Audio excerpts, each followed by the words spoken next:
Level 1. The debt floor. Your bank app shows a number in red before payday even arrives. You put the eggs back on the shelf. You do the math twice, hoping you did it wrong the first time. You didn't. According to Federal Reserve Survey data, roughly 1 in 10 Americans holds negative net worth.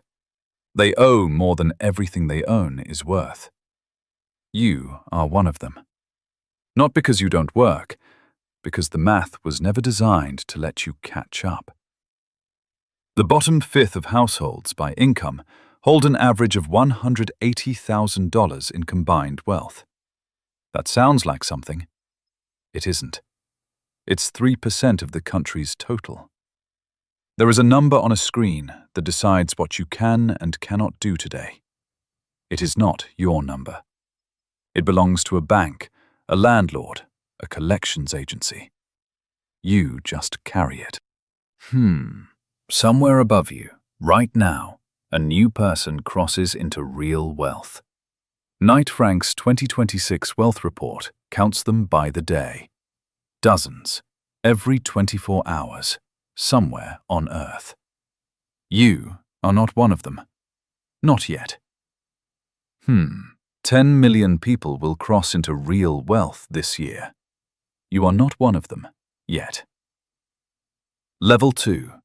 The treadmill. The paycheck lands. For 4 days, you feel almost safe. Then rent. Then the card. Then the number on the screen slides back towards 0, and you start counting again. You are not behind because you're careless. You have a job. You show up. The system was never built to reward that alone, only to keep you close enough to comfortable that leaving feels irrational. One unexpected bill undoes a year of discipline. A transmission, a dentist, a hospital visit you didn't ask for. The treadmill doesn't punish you for stopping. It punishes you for slowing down, even once. The next level isn't about earning more. It's about the first dollar that doesn't disappear. Level 3. The buffer zone. The account hits $100,000 for the first time. You don't celebrate. You just breathe differently for a week. This is real. An emergency fund, a cushion between you and collapse. For the first time, a single bad month can't erase you. But you still trade 100% of your time for this. Every hour of buffer cost you an hour of your life, banked in advance. That has not changed. Only the size of the cushion has. Somewhere ahead, a line is being drawn that has nothing to do with how safe you feel. It's drawn on a federal form, not in your bank balance. But the next line isn't drawn by how safe you feel. It's drawn by a federal form. Level 4. Mass affluent. An advisor slides a page across the desk.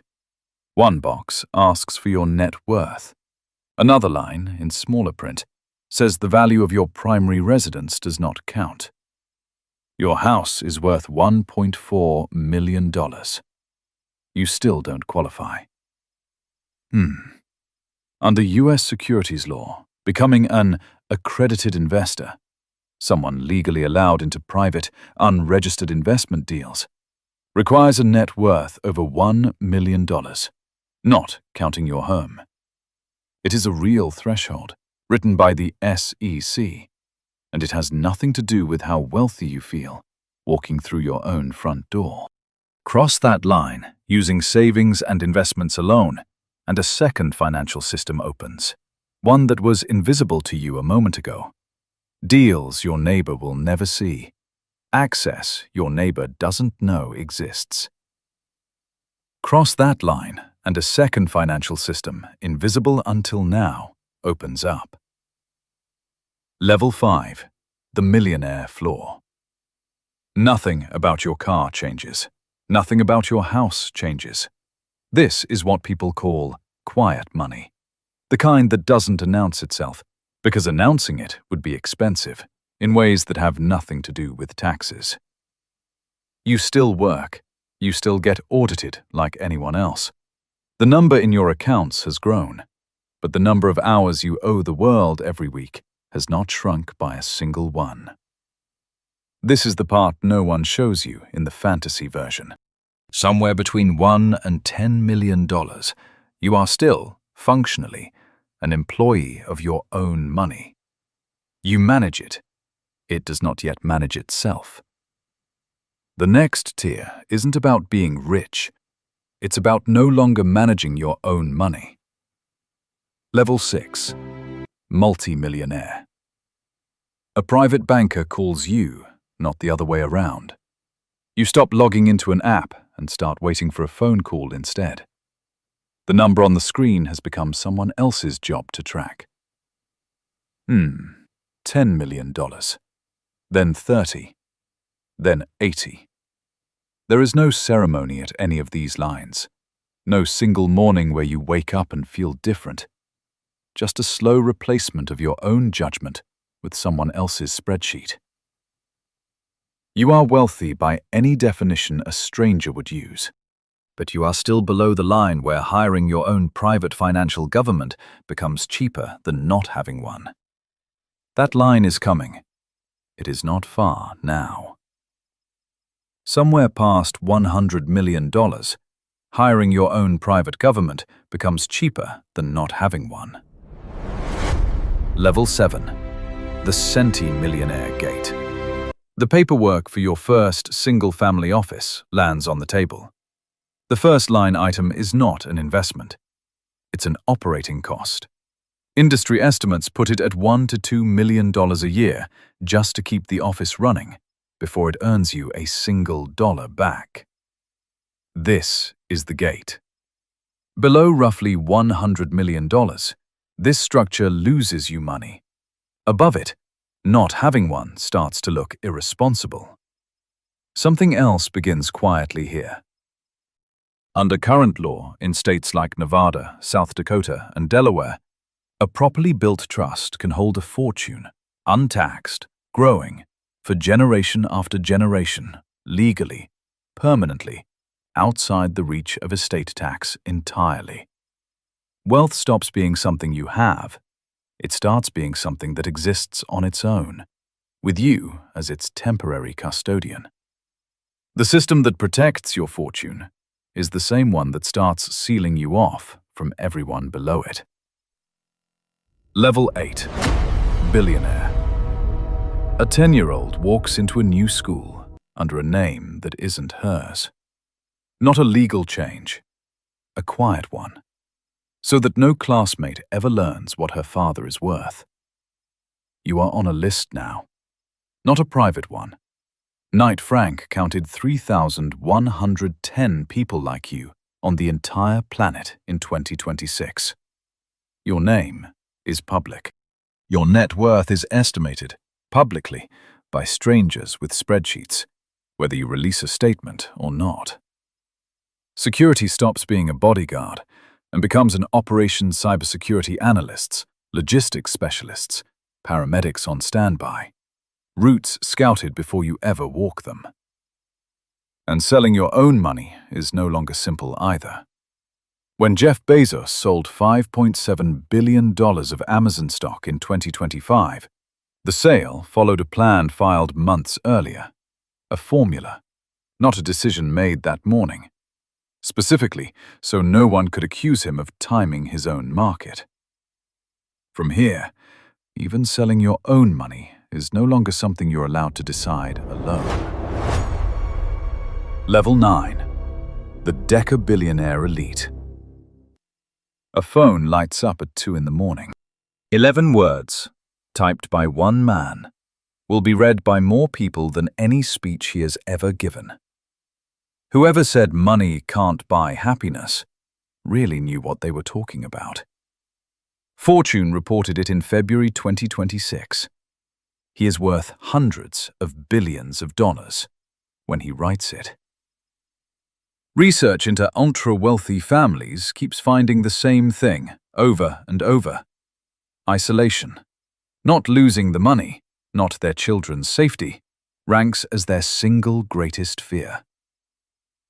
There was supposed to be an answer to this. In 2010, billionaires began signing the Giving Pledge, a promise to give away at least half of everything they own. 250 of them signed. And according to a 2025 analysis by the Institute for Policy Studies, the original American signers who are still alive are, collectively, about 166% wealthier than they were the day they signed it. Peter Thiel has reportedly done something else entirely. According to Fortune's reporting, he has privately urged pledges to unsign. One tier remains. No human has ever legally been allowed to fill it. Level 10. The Trillionaire threshold. A spreadsheet tracks 12 boxes. Box 1 needs 1 million humanoid robots delivered. Box 7 needs 20 million vehicles sold. Box 12 needs a company worth $8.5 trillion, higher than any company, including Nvidia's own record $5 trillion, has ever been valued. This is Musk's pay package, approved by Tesla shareholders on November 6, 2025. Reported by Bloomberg, The Washington Post, and NPR, it does not pay out as one number. It pays out only if the company itself becomes something no company has ever been. There is no bank account holding $1 trillion. There is only stock unsellable at this scale without collapsing the very price that makes it worth $1 trillion in the first place. The number exists. It cannot be touched. The number on the screen that once told you what you owed now tells him what he cannot spend.